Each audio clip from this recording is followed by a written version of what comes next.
The dust was the first thing and the last.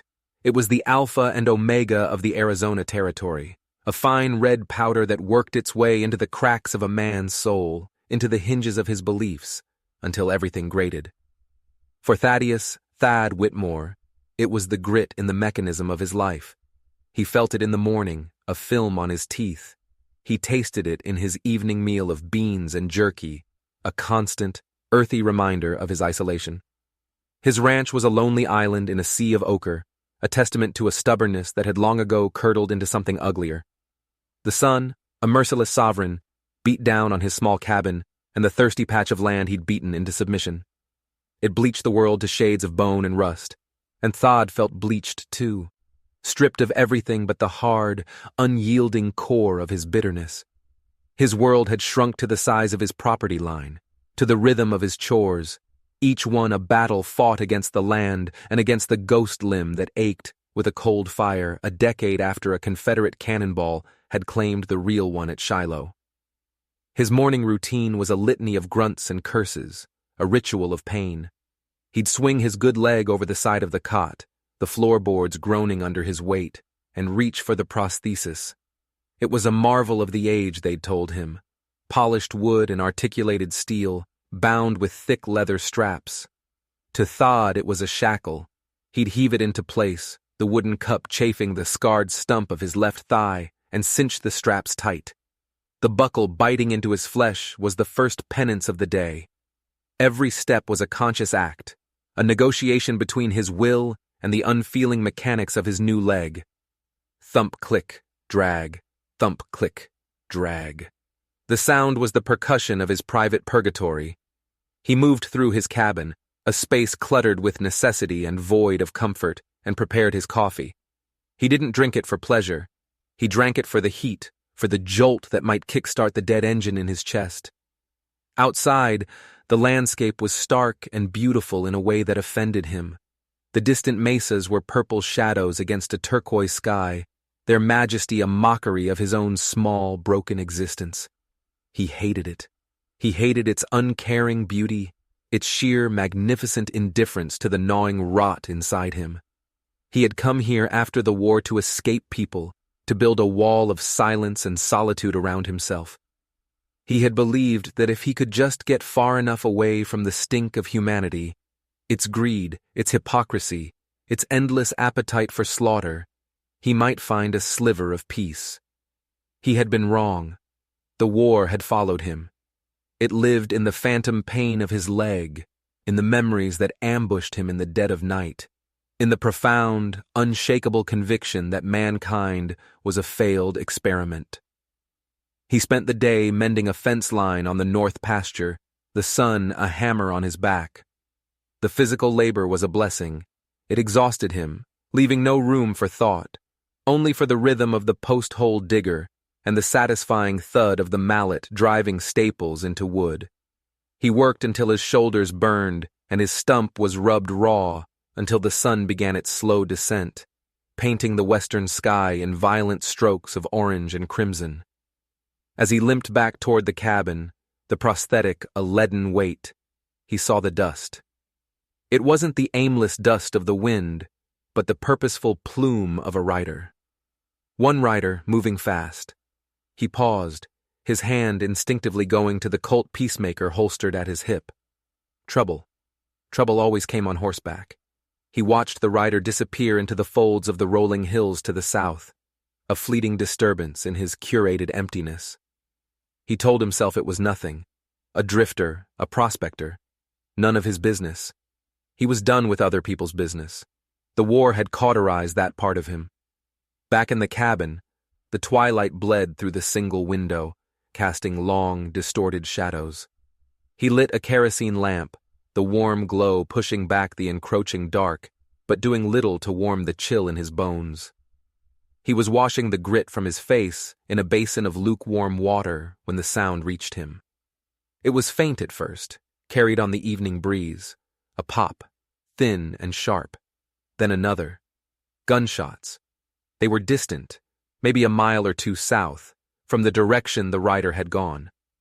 A cold knot tightened in Thad's gut. It was a sound he knew better than his own name. It was the sound of men tearing holes in each other. His first instinct, honed by years of self-preservation, was to douse the lamp and bar the door. Not your fight. Not your world. The voice in his head was a drill sergeant's bark, the voice that had kept him alive. Let the wolves devour each other. He was a sheep no longer. He stood there, water dripping from his chin onto the dusty floor, the echoes of the shot still ringing in his ears. He thought of the rider, a fleeting silhouette against the dying light. He thought of the finality of that sound, the casual punctuation mark at the end of a life.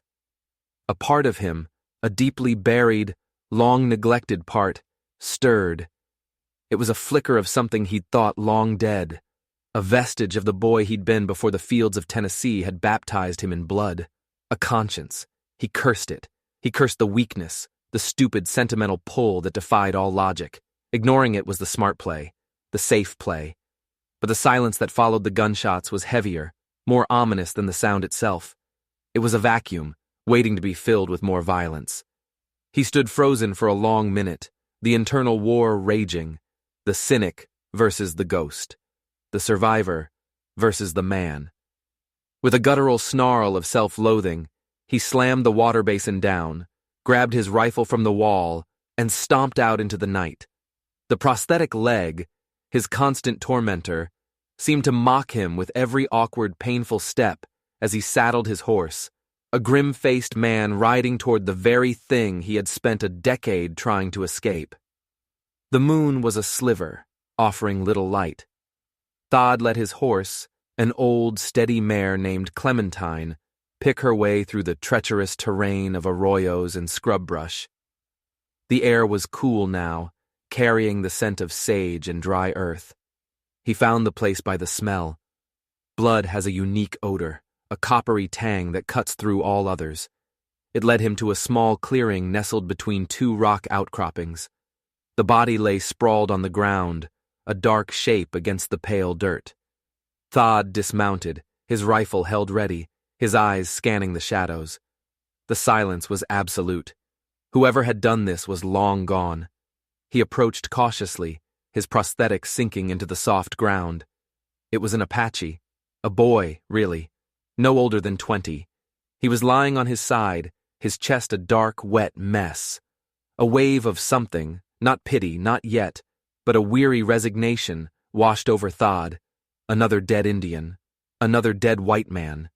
The ledger of the territory was written in blood, and the accounts were never settled.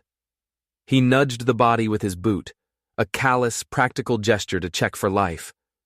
A low groan escaped the boy's lips. He was alive. Barely. For a moment, Thod just stood there, the rifle heavy in his hands. The smart thing to do was to turn around, ride home, and forget he'd ever seen this. This was Apache business, or cavalry business, or God's business. It wasn't his. Bringing this boy back to his cabin was an invitation for every kind of trouble imaginable. His pursuers might track him.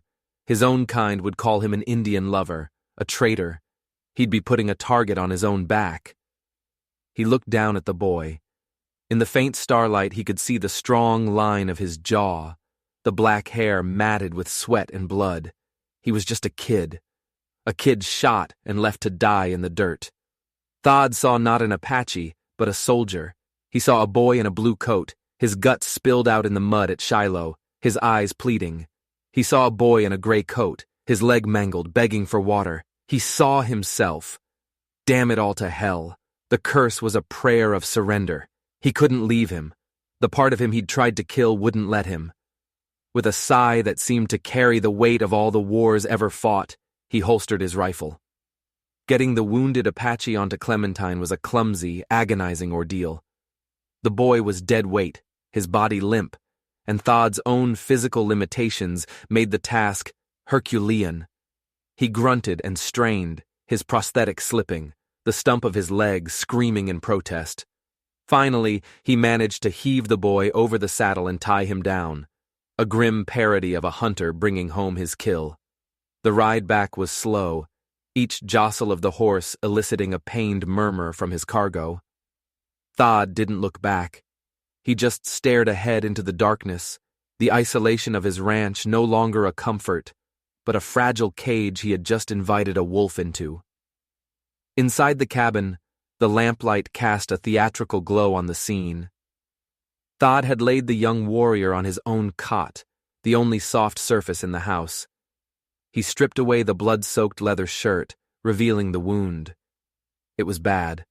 A bullet had torn through the boy's right side, high on the chest. It looked like it had gone clean through, but the bleeding was heavy. Thad was no doctor, but he was a veteran. He knew the cartography of wounds. He knew the smell of impending death. He worked with a grim, focused efficiency. His earlier hesitation burned away by the immediacy of the task. He boiled water, tore strips from one of his few clean shirts, and cleaned the wound as best he could. The boy was delirious, muttering in a language Thad didn't understand, his body trembling with fever. As Thad packed the wound with a poultice of herbs he used for his livestock, a desperate rustic remedy, his fingers brushed against a small leather pouch tied around the boy's neck. Curiosity, a rare visitor, got the better of him. He gently worked the pouch open. Inside, wrapped in a piece of doeskin, was a photograph. It was a formal studio portrait, the kind taken by itinerant photographers. A young Apache boy, maybe 6 or 7 years old, stood stiffly, his hand resting on the shoulder of a seated woman. The woman was white. She had kind eyes and a gentle smile, a stark contrast to the boy's stoic expression. She was looking at the boy, not the camera, her face filled with an unmistakable, overwhelming love. Thad stared at the faded image, the light from the lamp flickering across the faces from another time. A white mother, an Apache son. It was a story he couldn't have imagined. It complicated everything. This wasn't just an Indian. This was a person, a life with a history that defied the simple, brutal arithmetic of the frontier. He tucked the photograph carefully back into its pouch. As he did, the boy's eyes fluttered open. They were dark, lucid for a moment, and filled with a pain that went deeper than the bullet wound. He looked at Thad, a flicker of fear and confusion in his gaze. "Nalnish," he whispered, the name a dry rasp. Then his eyes rolled back, and he slipped back into the fevered dark. Thad sat in his chair, the rifle across his lap, and watched the boy, now named Nalnish, fight for his life on the cot. The cabin was silent save for the ragged sound of breathing and the pop and hiss of the fire. The photograph had changed something. It had cracked the cynical armor he had so carefully constructed. It was a piece of evidence, physical proof that the world wasn't as simple as he'd made it out to be. Love could exist in the spaces between hatred. Families could be forged across the battle lines. The thought was a dangerous one. It threatened the foundations of his bitterness, the very bedrock of his isolation. He had built his life on the certainty of human depravity. What if he was wrong? The question was a spark in the tinder of his soul. As the first rays of dawn painted the window gray, a new sound came from the world outside. It started low, a deep, resonant thrumming that vibrated through the floorboards, through the soles of his boots, and up into his chest. It was a sound that bypassed the ears and spoke directly to a primal, ancestral fear. War drums. They were far away, but their message was terrifyingly clear. They were coming. He got up, his joints protesting, and moved to the window. Peering out toward the south, toward the Apache lands, he saw it. A rising cloud of dust on the horizon. Not one rider this time, but many. A war party. They were looking for their lost son. He glanced back at the boy on the cot, his breathing shallow, and then looked out the window again, a cold dread seeping into him. He was a man on an island, and the tide was coming in. He had wanted to be left alone, and now his solitude was about to become a battlefield. He turned his gaze to the north, toward the town of Redemption, a settlement of pious, God-fearing folk who hated Apaches with a fervor they usually reserved for the devil himself. He knew with a certainty that chilled him to the bone that it wouldn't be long before another dust cloud appeared on that horizon. The posse. He was trapped. A one-legged man in a wooden box with a dying Apache boy, caught between two advancing fronts of a war he had just accidentally placed at the very center of his home. The flicker of hope the photograph had ignited now felt like the prelude to a conflagration. The sun climbed higher, a malevolent eye in a brassy sky. The southern dust cloud grew, resolving itself into a line of riders, maybe 50 or 60 of them, their forms shimmering in the heat haze. They moved with a disciplined, inexorable purpose, a river of vengeance flowing toward his land. The war drums had stopped, replaced by an even more terrifying silence. From the north, as if summoned by Thodd's own dread, the second cloud appeared. It was looser, less organized, the dust kicked up by a rabble, the town posse. Sheriff Marcus Dalton would be at their head, his face a mask of righteous certainty, his belly full of whiskey and prejudice.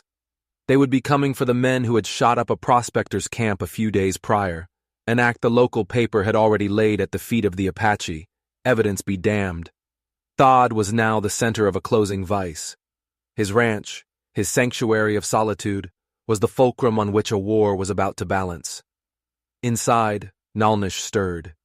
His fever had broken, but he was weak, his eyes hollow. He pushed himself up on one elbow, his gaze falling on the rifle Thodd held. "They come for me," he said, his voice a hoarse whisper. His English was clear, accented but precise, the teaching of the woman in the photograph. "My father," he gestured weakly to the south, "Chief Running Elk." He coughed, a racking, painful sound. "The others, the men who shot me, they will have told the town their lies." "What happened?" Thodd asked, his voice flat, betraying none of the turmoil inside him. "I came with a message of peace," Nalnish said, a bitter irony in his tone. "From my father to the soldier chief, Hayes, a meeting, to stop the killing." He sank back onto the cot, exhausted. "Some white men found me. Prospectors. They did not want to hear of peace." So that was it. A peace mission. Ambushed. The story would be twisted, the victim recast as the aggressor. It was the oldest story in the territory. Thodd looked from the boy to the window. The Apache war party had stopped at the edge of his property, a silent, menacing line of horsemen. To the north, the posse was closer now, a disorderly mob of armed civilians. His small cabin sat directly in the no-man's land between them. He was a prisoner in his own home. He could give the boy up, drag him outside, throw him at the feet of Sheriff Dalton. It would be the easy way out, the safe way. But as he looked at Nalnish, at the face that held echoes of the woman in the photograph, he couldn't do it. That single act of compassion, pulling this boy from the dirt, had chained him to a new destiny. He was no longer a neutral observer. He had chosen a side. Not the Apache side or the white side, but the side of this one boy's life. "Stay down," Thodd commanded, his voice rough. "Don't make a sound." He moved to the door, his heart pounding a slow, heavy rhythm against his ribs. He was terrified. But beneath the terror, something else was taking root. A cold, hard resolve. He had run from one war. He would not run from this one. He would stand his ground, here on this tiny patch of dirt he called home. The tension outside was a physical thing, a pressure that warped the air. Sheriff Dalton and his posse of about 20 men reined in 100 yards from the cabin. Dalton, a beefy man with a face flushed from sun and liquor, cupped his hands around his mouth. "Whitmore, we know you're in there. We got a report you were seen riding out last night. We're looking for the Apache savages that killed 2 men at the Miller claim. Send out what you got in there, or by God, we're coming in." From the south, a single rider detached from the Apache line and trotted forward. He was an imposing figure, even at a distance, broad-shouldered and ramrod straight. Chief Running Elk. He held a feathered lance high, a clear symbol of his authority. The two forces faced each other across the expanse of Thodd's ranch, a tinderbox awaiting a spark. And then the spark came. It wasn't from the posse or the warriors. It came from the east, from a ridge overlooking the entire scene. A single, sharp crack of a rifle, a puff of white smoke. A man in Dalton's posse grunted and fell from his saddle, a dark stain spreading across his chest. Chaos erupted. It was a foolish, tragic mistake. A hidden cavalry patrol, likely scouting both the posse and the Apaches, had seen the standoff, misinterpreted the threat, and a nervous trooper had fired. That single shot was a match thrown into a powder keg. The posse, thinking the Apaches had fired, unleashed a volley of panicked, inaccurate shots toward the southern line. The Apache warriors, their worst fears confirmed, answered with a terrifying fusillade of their own. Rifles cracked, arrows hissed through the air, men on both sides screamed and fell, the air filled with the acrid smell of gunpowder and the cacophony of a battle born from pure, unadulterated misunderstanding. Thad threw himself to the floor, dragging the cot with Nalnish on it away from the window as bullets thudded into the wooden walls of his cabin. He crawled to the window, peering through a crack between the logs with his spyglass. It was a scene of utter madness. The posse, disorganized and terrified, had taken cover behind a shallow ditch. The Apaches, masters of this kind of fighting, were using the terrain, flitting between rocks and brush, their shots precise and deadly. From the ridge, the small cavalry patrol, realizing their catastrophic error, were now firing at both sides, trying to suppress the conflict they had started. A three-way firefight. It was insane. Men were dying because of a single misplaced bullet, because of fear and hatred, and a total failure to see the humanity in the men they were shooting at. He saw a young boy from town, no older than 16, clutch his throat and collapse. He saw an Apache warrior, braids flying, pitch forward from his horse. It was Shiloh all over again, a senseless, grinding meat grinder of human life. He felt a hand on his arm. It was Nalnish. He had crawled across the floor, his face pale but his eyes burning with a desperate fire. "My father!" he gasped. "He will not stop now. He thinks this is a trap. He thinks they have killed me, and now they want to kill him." He took a shuddering breath. This is not all of his warriors. There are more, 1,000, maybe more. Mescalero and Chiricahua. They wait for his signal. If he dies here, if he believes the peace was a lie, they will burn this territory from one end to the other. Thad stared at him, the full weight of the words crashing down on him. This wasn't just a skirmish. This was the opening act of a full-scale war. His small ranch was ground zero for an apocalypse. He could stay here, inside his wooden fortress, and watch the world burn. He could listen to the screams and the gunfire until one side was annihilated, and then wait for the victors to come for him. That was the survivor's choice. That was the choice the old Thad, the bitter, cynical hermit, would have made. But looking at the slaughter through the crack in his wall, seeing the faces of the dying, he realized that survival wasn't enough. Hiding from the world didn't save you from it. It just meant you died alone. The only path forward, the only path that wasn't paved with more death, led directly through the crossfire. He looked at Nalnish, at the boy who carried a picture of his white mother over his heart, and made a decision. It was a terrifying, insane, and utterly necessary decision. His isolation had been a lie. He was not separate from the world. He was a part of it, and its fate was now his own. Hope was no longer besieged. It was demanding a ransom of courage. "The water tower," Thad said, the words feeling alien in his own mouth. Nalnish looked at him confused. "What?" "The water tower," Thad repeated, a wild plan taking shape in his mind. The tower stood on a small rise about 70 yards from the cabin, a stark, skeletal structure he'd built to irrigate his small vegetable patch.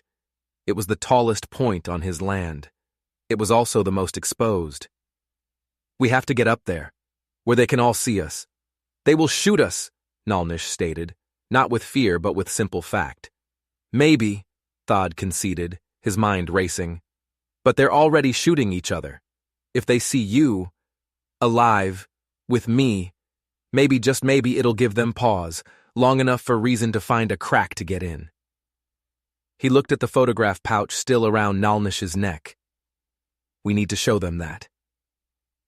It was a fool's hope, a whisper against a hurricane, but it was the only hope they had. Nalnish held Thad's gaze, a silent understanding passing between them. He saw the shift in the one-legged man's eyes, the hard glint of resolve that had replaced the dull apathy.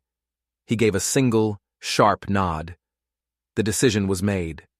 Getting ready was a matter of seconds. Thad helped Nalnish to his feet. The boy was weak, leaning heavily on him, his face slick with sweat. Thad grabbed the photograph from its pouch, his hand trembling slightly. This faded piece of paper was their only weapon. He took a deep breath, the air thick with the smell of gunpowder. "Ready?" he asked. Nalnish nodded again. Thad kicked the door open.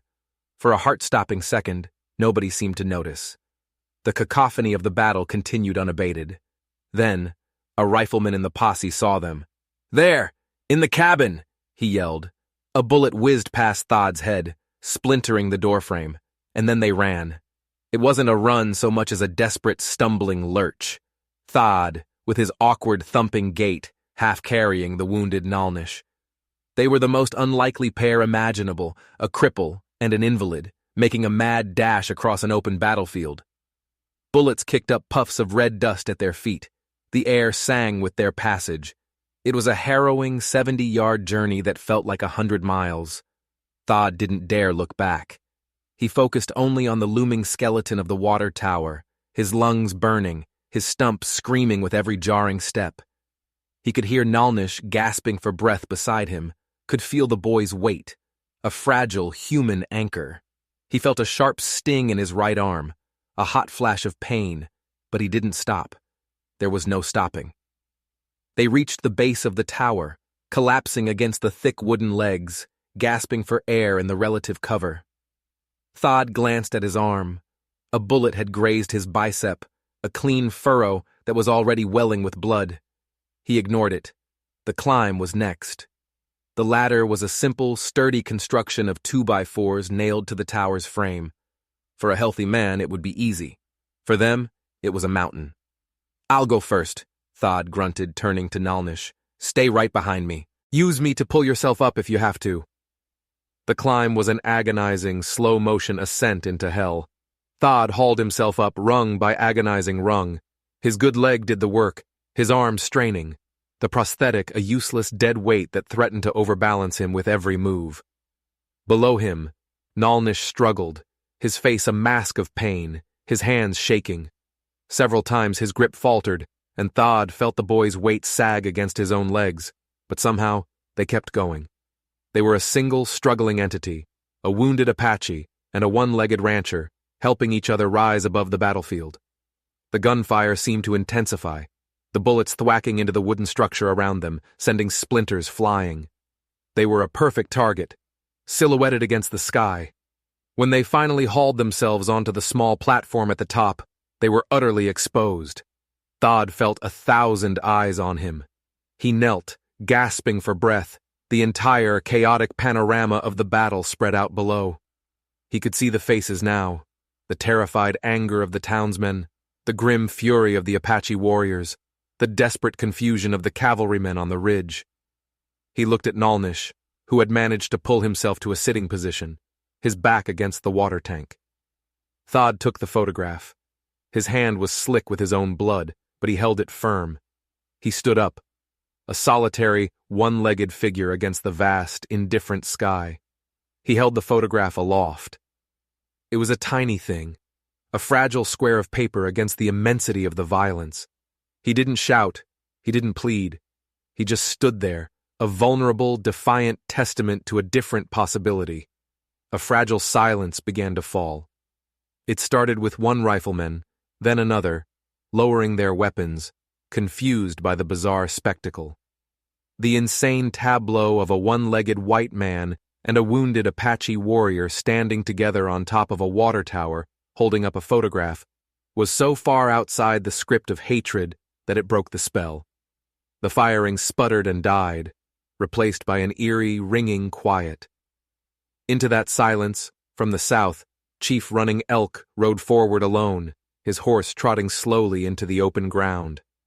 His face was a stone mask, but his eyes were fixed on his son and then on the white man beside him.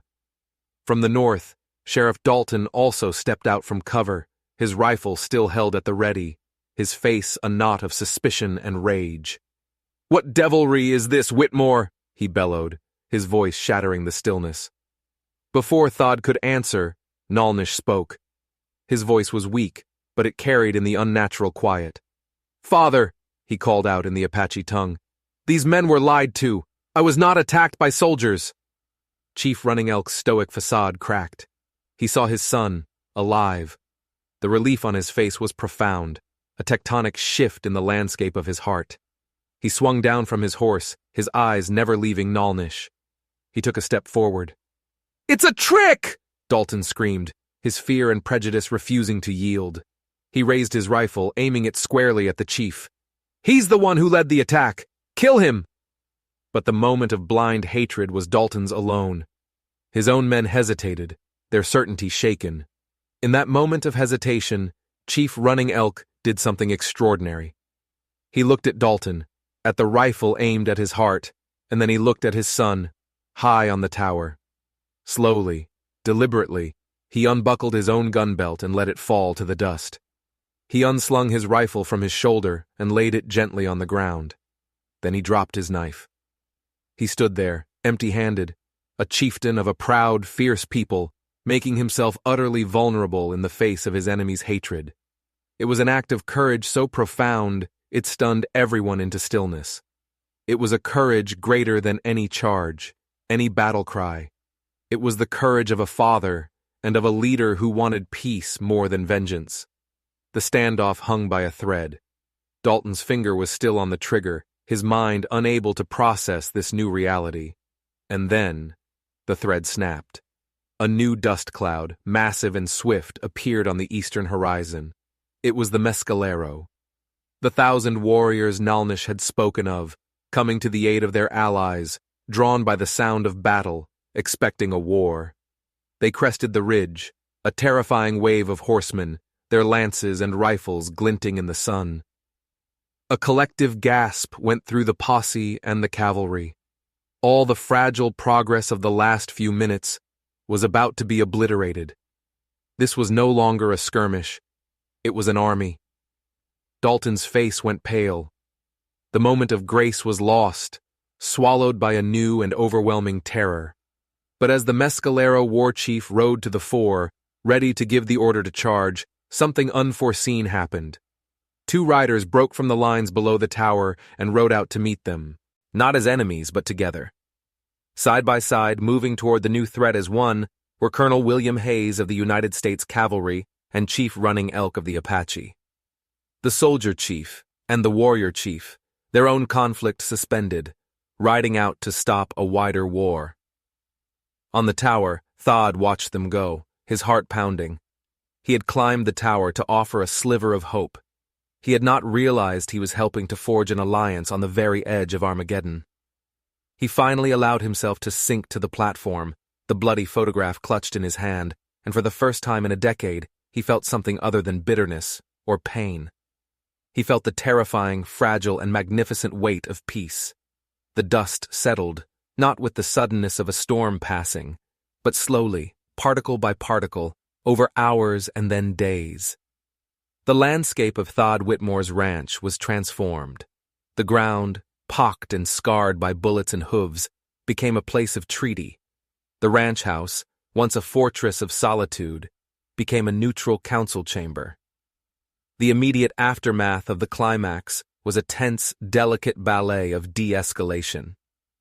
The combined authority of Colonel Hayes and Chief Running Elk, riding out together, had been a sight so powerful and unexpected that it had stunned the arriving Mescalero into a halt. Words, not arrows, flew across the space between them. Words of explanation, of a son found alive, of a peace mission ambushed, of a misunderstanding that had cost lives on all sides. It took the rest of the day, with Nalnish, now safely down from the tower, and his wound properly tended by a cavalry surgeon, providing his own testimony. The photograph of his mother was passed from hand to hardened hand, from the Mescalero chief to Colonel Hayes's lieutenants, a silent, potent ambassador for a world where such a union was possible. In the days that followed, Thad's property became a makeshift camp of reconciliation. Wounded from the posse and from Running Elk's band were tended to in the shade of his porch, lying on blankets side by side. The cavalry surgeon, a pragmatic man named Evans, worked tirelessly, his orders followed by nervous townsmen and stoic Apache women alike. There was a quiet, surreal quality to it all. Men who had been trying to kill each other hours before now shared water from the same well, their common humanity laid bare by their shared wounds. Sheriff Dalton was a man adrift. His authority had evaporated in the face of his own blind hatred. He watched, sullen and silent, as Colonel Hayes, a man of federal law, took command. There was no arrest, no formal censure, but his humiliation was total. He saw the looks from his own men, the shift from fearful respect to a kind of pitying disdain. He even caught Thad looking at him once, not with triumph, but with a weary sort of compassion that was, in its own way, the deepest cut of all.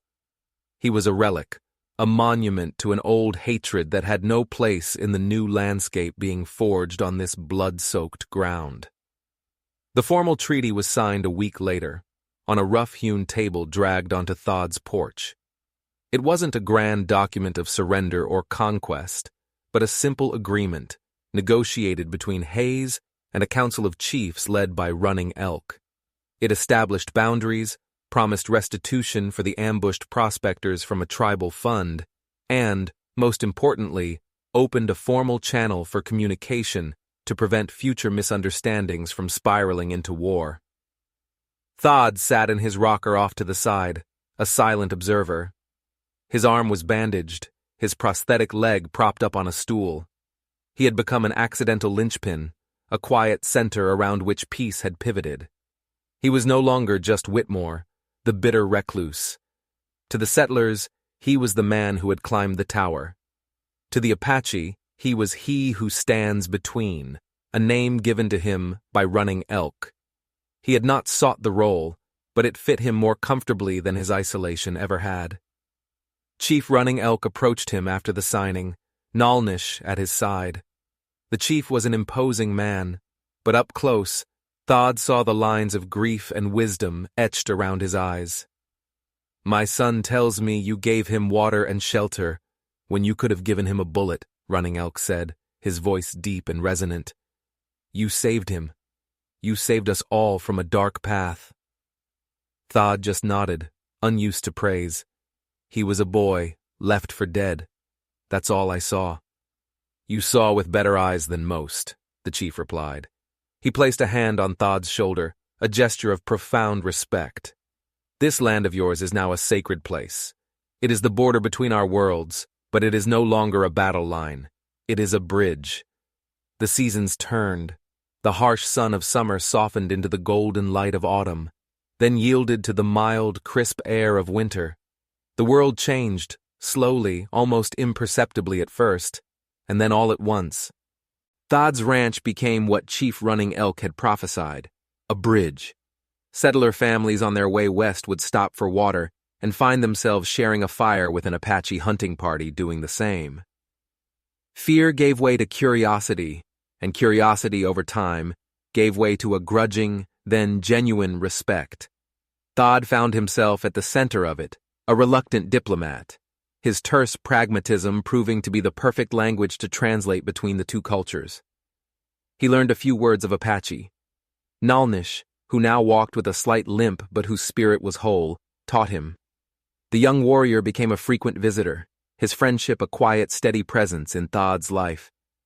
They would often sit on the porch in the evenings, watching the sun set behind the mesas, speaking of crops and horses and the strange, winding paths their lives had taken.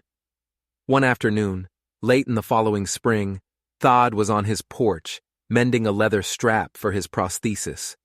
The world was green, the creek was running full, and the air was alive with the sound of insects and birds. He looked up and saw a sight that would have been unimaginable a year before. By the creek that marked the edge of his property, a group of children were playing. 3 were white, the children of a new settler family, 2 were Apache, their parents part of a group trading for flour in town. They weren't playing separately. They were together, chasing frogs at the water's edge, their laughter echoing in the clear air, a sound purer than any hymn. Thad stopped his work. He watched them, a strange tightness in his chest. The bitter, grating dust had been washed away, replaced by something fertile and new. He was no longer an outcast, a man walled off from the world. The world had come to him, and in healing the conflict that had threatened to consume it, he had healed the brokenness within himself. The ghost limb still ached on cold nights, a reminder of the man he had been, of the war that had almost destroyed him. But it was a dull ache now, a memory, not a defining agony. He had not forgotten the past, but he had stopped living in its shadow. He had used its bricks and its blood-soaked mortar to build something new, something better. He looked at his land, at the distant peaceful mesas, at the children laughing by the creek. He had found his home, not in a deed or a fence line, but in the hard-won peace he had helped to build. A single, one-legged man who had discovered that the truest courage was not to stand and fight, but to stand, unarmed and be seen. He picked up his leatherwork again, the familiar rhythmic task a comfort. The sun was warm on his face. For the first time in a very long time, Thaddeus Whitmore felt whole.